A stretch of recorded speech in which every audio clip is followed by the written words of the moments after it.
Assalamualaikum warahmatullahi wabarakatuh. Salam sejahtera untuk kita semua.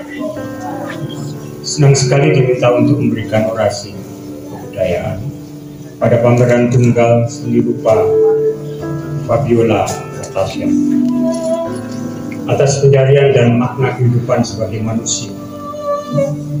Semua karyanya sengaja tanpa judul agar semua bisa bebas berimajinasi dan memberikan interpretasi terhadap karya tersebut. Mengapa? Karena setiap manusia memiliki jalan kehidupan masing-masing yang berbeda.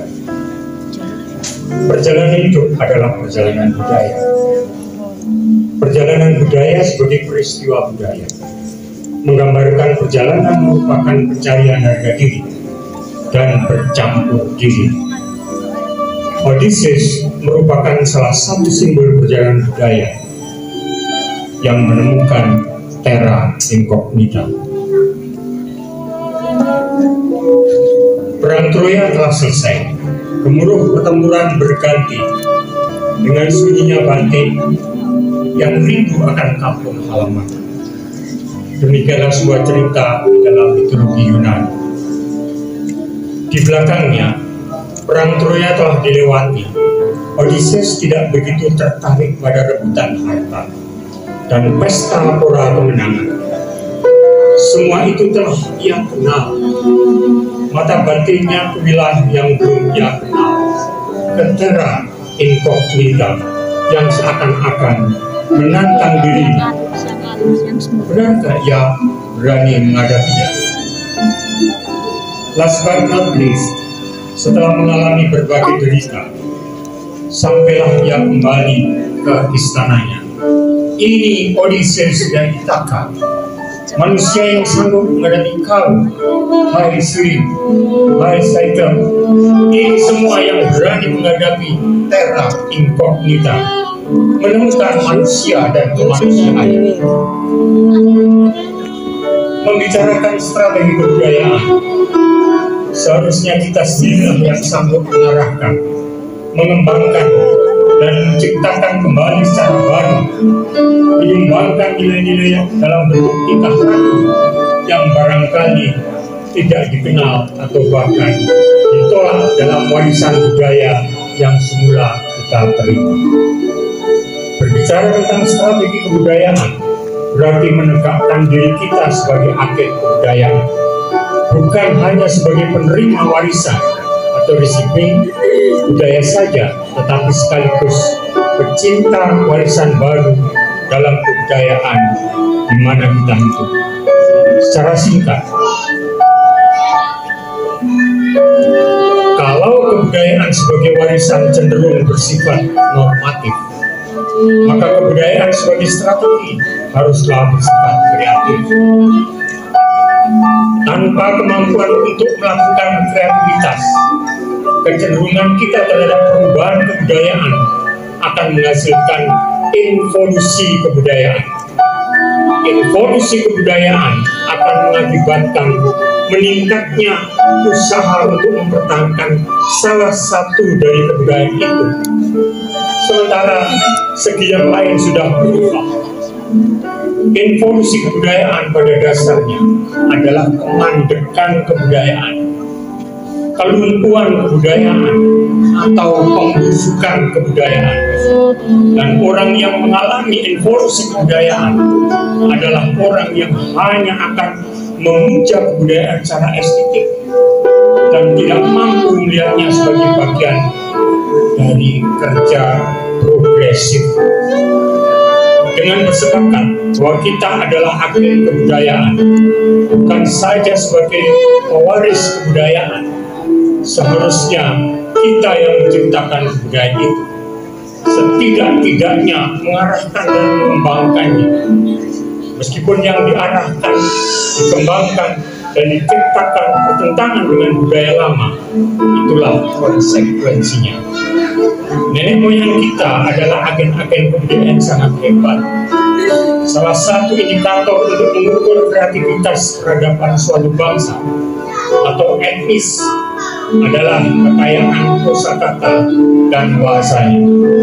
Saat itu, Kreativitas warga mampu menciptakan jenis barang apa saja yang berbahan dari alam. Misalnya tikar dari daun, payung dari kayu, peralatan rumah tangga dari kaleng bekas, bambu atau kayu dan sebagainya. Bagaimana soal makanan? Dalam menciptakan makanan mereka juga kreatif. Dari bahan singkong saja, puluhan jenis makanan dapat diciptakan, dari gedung, keripik, saus, tiwul, putri, mento hingga cerebit. Demikian pula aneka jenis sambal. Ada sambal korek, ada bacang, jengkol, terasi, bawang dan seterusnya. Aneka minuman yang diciptakan juga luar biasa banyaknya. Ada wedang, ada jahe, ronde, bajigur, kolak, dawet, sekoteng, calau dan sebagainya. Berbagai ragam kreativitas itu kini digilas oleh kapitalisme global. Kreativitas masyarakat Jawa sesungguhnya memperlihatkan kesungguhan budaya atas budaya asing. Kekayaan budaya tersebut menunjukkan tingginya mutu peradaban mereka. Masalah peradaban itu kini rebut dan urung membawa kejayaannya. Pertanyaan berikutnya, dari manakah kita dapat mengembangkan kreativitas sebagai modal budaya? Jika misalnya agen-agen kebudayaan semacam ini, semacam mahasiswa dan dosen di perguruan tinggi, kini hanya berhenti pada status resipien kebudayaan. Di negeri ini amat sunyi karya tulis intelektual. Indikatornya tampak legendanya buku yang diterbitkan. Proses pengalaman itu tentunya berbeda. Menurut Broniewski dalam bukunya Creativity menjelaskan bahwa pencapaian manusia dapat dibagi menjadi 3, yaitu creation, invention, dan discovery. Creation atau kreativitas adalah pencapaian dalam dunia seni, sedangkan invention maupun discovery dalam dunia pengetahuan. Di antara ketiga pencapaian tersebut, yang paling murni adalah kreativitas. Berbeda dengan invention dan discovery, kreativitas bersifat personal. Misalnya, betapa tidak terbayangkan jika Sophocles meninggal dunia sebelum dia sempat menulis Oedipus. Kita tidak dapat membayangkan apa yang akan terjadi. Tidak akan ada satu orang pun yang dapat menulis Oedipus seperti yang ditulis oleh pengarang Yunani. Oedipus yang ditulis oleh orang lain pasti akan mempunyai corak yang berbeda dengan Sophocles. Karena itulah kreativitas mempunyai sifat yang tidak dapat diganti oleh orang lain. Discovery juga mirip. Amerika misalnya sudah ada jauh sebelum andai kata Columbus tidak menemukan Amerika, pada suatu saat pasti akan ada orang lain yang menemukannya. Karena itulah baik invention maupun discovery bukan personal, dan intelijensia yang diperlukan sudah berbeda dengan intelijensia dalam kreativitas. Dalam buku Renaissance oleh Horatio Walter Pater, seorang kritikus seni rupa, menjelaskan bahwa salah satu bagian dari buku yang penting ini adalah pembicaraan mengenai pelukis Leonardo da Vinci. Bahwa karya-karya pelukis ini bermutu tinggi, tidak dapat dilakukan lagi. Misalnya melukis Medusa, Mona Lisa, dan lain-lain. Ini menunjukkan kreativitas sang pelukis. Meskipun Leonardo da Vinci seorang pelukis, hampir di seluruh perjalanan hidupnya ia tidak pernah bersikap sebagai pelukis. Saat kecilnya ia suka berjalan-jalan sekolah tanpa tujuan di kota kelahirannya, Florence. sering membeli burung dalam sangkar dan kemudian melepaskan, menggunakan pakaian yang norak, naik kuda binal, memainkan musik yang dibuat sendiri dan sebagainya. Di saat tuanya, ia banyak bergaul dengan para ahli ilmu pengetahuan seperti ahli matematika, ahli anatomi, dan lainnya. Gaya hidupnya bukan sebagai seniman, akan tetapi sebagai ahli ilmu pengetahuan. Ia juga banyak pengaruhnya terhadap pengembangan ilmu pengetahuan. Leonardo da Vinci seorang pekerja keras. Yang penting adalah proses yang dapat melahirkan kreativitas, yang merupakan proses panjang, proses yang tidak diam atau hidup acak-acakan serba eksentrik, akan tetapi bekerja keras. Bekerja keras untuk melukis, untuk memperkaya dirinya sebagai pelukis. Bekerja di sini tidak berarti melukis itu sendiri, tetapi menjadi seorang intelektual, yakni seorang yang selalu ingin tahu, selalu ingin menambah ketajaman pandangannya, dan selalu ingin menambah lagi ketajaman otaknya. Saat saya ngobrol dengan Budi Dharma, kebetulan menyempatkan mampir ke rumah dengan beberapa muridnya dari Jerman. Sebagaimana biasanya, Prof. Budi, sebagaimana saya memanggilnya, selalu minta kepada saya kalau ada clipping tentang kreativitas untuk kepentingan muridnya dalam penelitian disertasi. Di sela saya menyiapkan sekitar order clipping, saya selipkan pertanyaan. Saya, apakah seorang seniman sebaiknya seorang peneliti? Budi Dharma menjawab, memang harus demikian.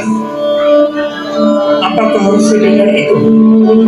Budi Dharma menjawab, seorang seniman yang baik harus mempunyai sikap hidup intelektual. Maksudnya, kata saya, jawaban Budi Dharma, selalu mencari dan mengkaji dan hidup dengan baik. Sikap hidup demikian inilah yang akan menunjang kreativitas. Kreativitas bukan kerja merenung tanpa menghasilkan apa-apa, tetapi kerja keras untuk menghasilkan sesuatu, untuk dapat berkreasi. Orang tidak perlu hidup acak-acakan, karena hidup semacam ini bukan menunjang utama kreativitas.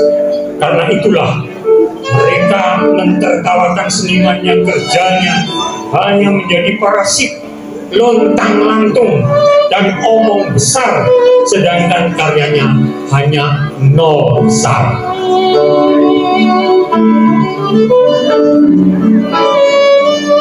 Dalam dunia seni, kita mengambil pula dunia digital.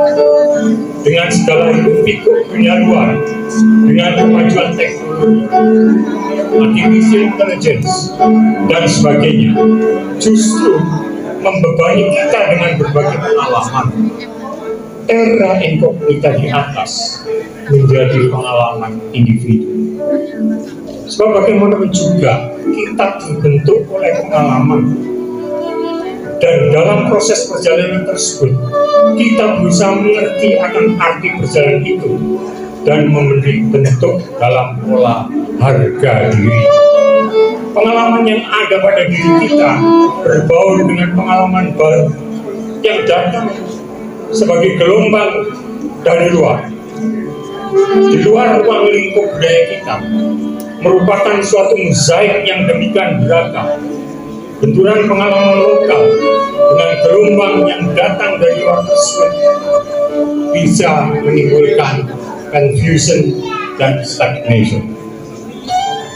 Seniman kreatif dengan segala kreativitasnya, sadar atau tidak, harus mengukir ke dalam itu dan menentukan pilihannya sehingga menemukan satu kesatuan yang baru. Kesatuan yang baru itu yang diciptakan olehnya adalah apa yang dinamakan karya. Pengalaman sesaat demi sesaat merupakan akumulasi pengalaman yang memenuhi diri seseorang. Pengalaman itu tidak terarah, dan senimanlah yang seakan-akan menjaring pengalaman dan menjadikan sebuah karya. Proses pengalaman itu tentunya berbeda, apalagi ditambah dengan sampai seberapa ada ekspos dari diri kita terhadap gelombang yang datang dari luar dari diri kita. Di sini seniman menjadi titik temu antara yang pernah dialaminya dan yang bisa dialami secara intelektual. Proses pembaruan terletak di dalam memfokusnya, dan proses itu ke suatu fokus yang baru. Hal tersebut tidak akan berjalan apabila tidak ada kerja kreatif, tidak ada kesadaran memproses dari diri melalui renungan-perenungan, proses memilih, membuang, mencocokkan, dan akhirnya menemukan keutuhan yang baru. Globalisasi merupakan suatu keniscayaan yang dihadapi setiap negara di dunia. Secara demokrasi, pesatnya kemajuan teknologi ini mengakibatkan lahirnya generasi milenial. Generasi milenial itu atau yang akrab disebut generasi Y atau yaitu kelompok anak muda yang berusia belasan tahun hingga awal 2000-an yang lahir pada awal 1980 hingga awal 2000. Di era milenial ini, setiap informasi dapat dengan cepat tersebar dan diakses oleh siapa saja dimanapun dia berada. Dengan teknologi yang mumpuni, generasi milenial dibentuk menjadi pribadi yang serba canggih dan modern. Di luar itu semua, hal ini justru menjadi bumerang bagi generasi milenial. Terdapat beberapa hal utama yang menjadi perhatian, tentunya saling berkaitan satu dengan yang lain. Kemajuan teknologi menjadi problematika baru bagi mereka, para pemuda bangsa ini yang belum siap, sehingga mereka dijajah oleh zaman. Namun ketika secara fisik, melainkan secara mental dan pemikiran dengan digiring pada kemudiannya pornografi, narkotika, miras, dan lain-lain. Generasi milenial yang berorientasi pada gadget juga tidak dapat menafikan bahwa informasi yang diserap merupakan informasi global yang pastinya membuat budaya dan gaya hidup bangsa asing dari sana. Hal ini akan mendorong masuknya budaya-budaya asing dalam negeri, dan dalam pandangan generasi muda merupakan hal yang kekinian atau modern, dan menganggap budaya lokal sebagai segala sesuatu ketinggalan sana. Kehidupan yang serba digital kemudian pada satu sisi membawa nilai-nilai positif tersendiri. Teknologi membuat lebih menyederhanakan setiap persoalan. Dunia memungkinkan bisa dikerjakan hanya dari gagasan genggaman tangan.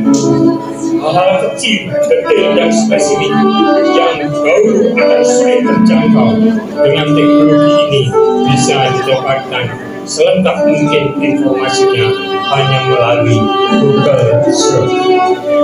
Hal inilah kemudian yang dapat dimanfaatkan oleh banyak generasi, yakni generasi milenial dalam konteks kebudayaan. Google misalnya meluncurkan Google Art and Culture dan mengetahui dan memberikan informasi peristiwa-peristiwa kebudayaan dari berbagai macam belahan dunia. Peristiwa-peristiwa kecil di daerah jadi memungkinkan bisa akses di berbagai macam belahan. Zaman terus berkembang. Mau tidak mau, Indonesia harus mengikuti perkembangan zaman, yaitu ikut masuk ke era revolusi industri keempat. Inti revolusi industri keempat adalah pengembangan kepintaran buatan, misalnya robot, pesawat tanpa awak, cyber, dan lain-lain. yang sebetulnya sudah ada tetapi perlu dijadikan lebih canggih. Dan praktis, profesi yang sekarang ada kemungkinan pada suatu saat nanti berkurang karena keahlian mereka bisa diganti dengan mesin otak buatan, dan ini sulit. Karena itu Indonesia dalam waktu singkat harus memiliki ribuan pakar teknologi tingkat tinggi. Berdasarkan atas strategi kebudayaan, sudah siapkah kita menghadapi bumi generasi milenial? Dengan asumsi dilahirkan pada tahun 1980, maka generasi ini sudah berusia 30-an tahun ketika gelar budaya dan dialog kemerdekaan ini berdemokrasi hari ini. Generasi milenial ini bisa jadi telah melakukan terobosan-terobosan baru dalam strategi kebudayaan dengan kapabilitas dan integritas mereka, yakni doing the right thing when no one is watching. Frasa yang sederhana namun memiliki makna yang mendalam, mengabarkan kebiasaan yang melekat dalam diri seseorang, ketulusan yang mendalam dan tanpa pamrih. Dengan tingkat kesadaran diri yang tinggi, dengan integritas mampu mengingatkan dan melindungi kita dari berbagai tindakan pelanggaran yang dapat merugikan pihak lain, nama baik kita dan kepercayaan orang yang diberikan pada kita. Akhirnya, dengan meminjam puisi penyair Henry Wadsworth Longfellow, Tales of Wayside Inn, sebagai penutup. Ship that pass in the night, and speak is other in passing. Only sign is shown at the distant voice in the darkness. So on the oceans of life we pass and speak one another. Only a look and a voice, then darkness again and silence.